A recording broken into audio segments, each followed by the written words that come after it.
Coming your way on today's edition of Philadelphia 76ers Now, DeMar DeRozan revealed that he almost signed with the Philadelphia 76ers. Very interesting stuff on that front. Before we dive in, be sure to hit that subscribe button here on 76ers Now if you're looking for year-round coverage of the Sixers. And you take a look at the NBA leaderboard here at Chat Sports for the most subscribers picked up in the month of September. 76ers Now, second place. 43 subs, right behind Warriors today at 67. I think that we can overtake that channel with this video alone, and I promise you, you won't regret it, and you'll enjoy our coverage if you hit that sub button.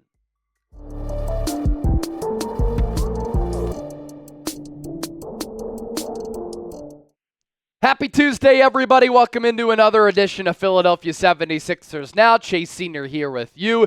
You will see and hear from producer Chip coming up here in just a little while. And the topic at hand, we're talking about DeMar DeRozan. He told Paul George on Podcast P that Philadelphia was, quote, a legitimate option in NBA free agency. Now, when I read that and I hear that, I'm thinking, yeah, backup plan behind Paul George if Philadelphia wasn't able to land their big fish, but interesting nonetheless. Here's what DeRozan had to say on his free agency stint. I was thinking about Philly. Philly definitely was an option. The Lakers were an option always. Clippers was an option. Heat, they were an option. Those teams for sure, they were real legitimate options for me that I was considering. And here loosely on the show, we have been able to have foresight into a lot of the moves that the Sixers have made, and we predicted correctly how this offseason would go in a lot of avenues for Philadelphia. And we had mentioned DeMar DeRozan as kind of that plan B, that second tier. Not quite that superstar that Paul George is, but that next player that Philadelphia could pursue. But I had voiced my concerns about how him being ball dominant kind of clashes with Tyrese Maxey, and then it gets in the way of Joel Embiid. He, of course, ended up signing with the Sacramento Kings, which I do think is a better fit as compared to Philadelphia, but a lot more affordable as compared to Paul George, who signed that big max with the Sixers. In 2024-2025, DeMar DeRozan is going to make a notch over $23 million. Following season, 24.7.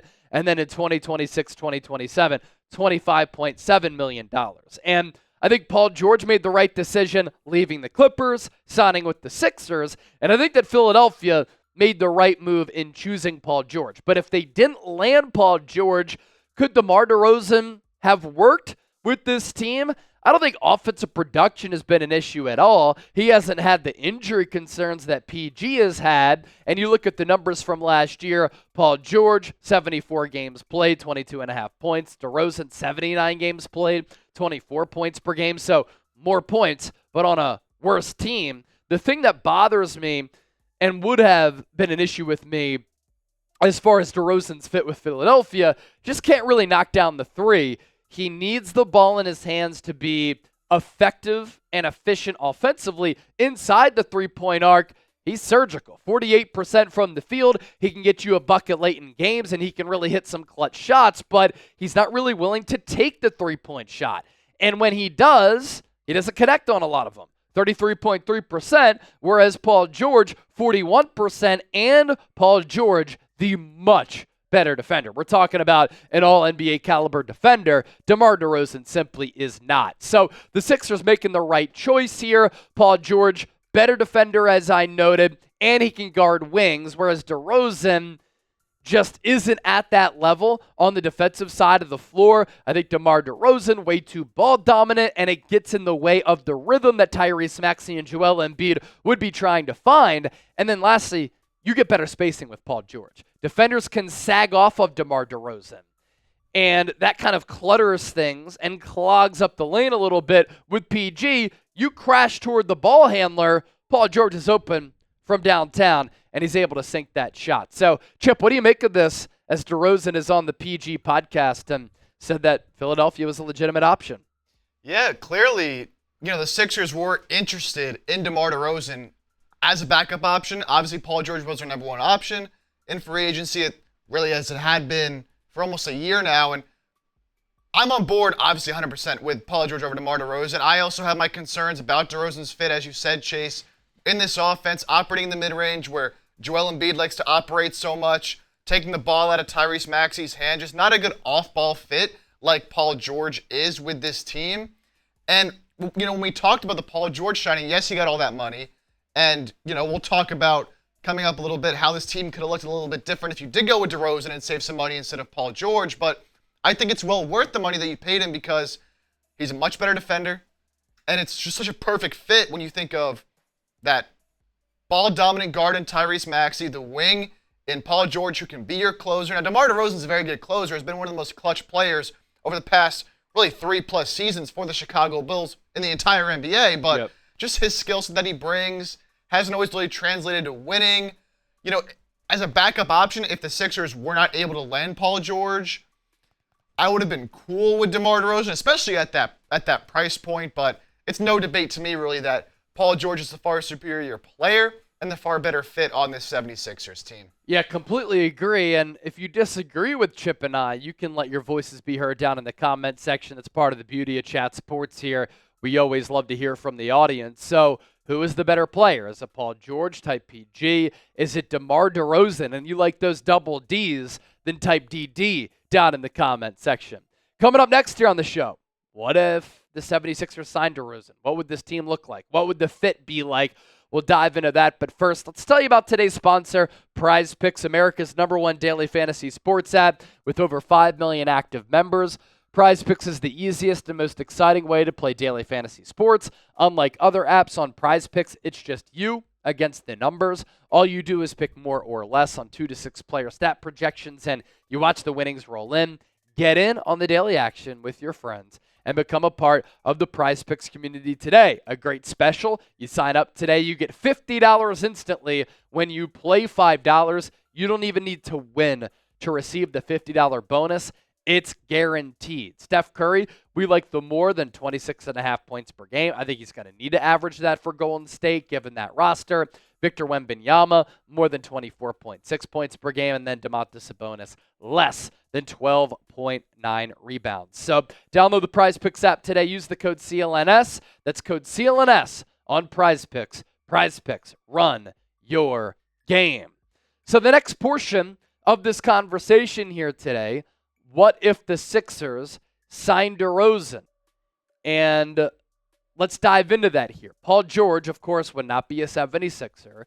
The 76ers wouldn't have been able to afford that. DeRozan said he had to wait for Paul George to sign before making his choice.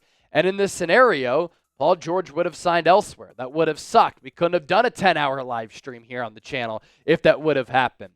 And this means that the Sixers, while signing DeRozan, would have had more cap space. So they would have probably added another marquee player. The salaries here, Paul George at 49.2 this year, DeMar DeRozan at 23.4. That gives Philadelphia extra cap space, or would have, of $25.8 million. So the construction of this team would have been different. You could have had Paul George, and then your choice maybe of a Kentavious Caldwell-Pope. He got $22 million per year from the Orlando Magic. Klay Thompson, 16.6 for the Dallas Mavericks. Saw some clips of him working out at Christian Brickley's facility in Brooklyn. He looks to be in phenomenal shape. $16.5 million could be a great bargain for Klay Thompson. Royce O'Neal, maybe at $11 million. Najee Marshall, a player who was rumored to have interest from the Sixers, at $9 million. So then your potential starters would have been Tyrese Maxey, KCP, Kelly Oubre, DeMar DeRozan, Joel Embiid. That would have not inspired hope in Sixers fans, I don't think, because we posed this next question. With DeRozan, would Philly still have been contenders? Chip, with Maxey and Embiid, maybe, but not to the level that they are right now with Paul George. Yeah, and this is something we talked about in the offseason a lot, is do you go all in on the one guy in Paul George, or do you spread your money out a little bit more? And, it's interesting to see the type of different players you could have had. We mentioned a KCP. Would the Sixers maybe have been interested in bringing back a Buddy Hield or a D'Anthony Melton if they had more money? But, based on that construction of the team, say it was Maxey, KCP, Oubre, DeRozan, and Embiid, some form of that. Maybe Martin starts somewhere in there, whatever. I don't think it's nearly as good of a team as you have right now because, one, DeRozan to me just isn't the level of player that Paul George is. KCP would have been great, but he's another player who's also getting older, and the Magic paid him a lot of money, and he'll be a good fit there, no doubt. But I like what Oubre can bring starting at the 2, and Martin sliding into the 4, and Paul George brings that defensive capability that you would have been hoping for signing KCP. So, look, I think that version of the team, while it's cool to kind of look back and think, what could have happened, what could this team have looked like, I think I would have been a little more disappointed if Paul George had signed elsewhere and this was a team we got. Just don't have the fit overall. You would have been expecting and needing a lot more out of Joel Embiid this year in terms of how many games he was playing and staying healthy. And then you would have been needing Maxey, although we expect him to take another step and continue to improve. You would have really needed him to be that top tier guard in the NBA. Now you have a guy in Paul George who can take some of that pressure off. So let's just say I'm glad Paul George ended up signing here. DeRozan, cool to think about, but wouldn't have really liked that version of this team. Yeah, DeRozan, not the defensive player that Paul George is. You would have made up for it if you would have been able to bring in KCP because he's a pretty good defender. But that roster, when you compare it to like New York, when you compare it to Boston, teams out west, I just don't think they're capable of winning an NBA championship, whereas this Sixers team as currently constituted is.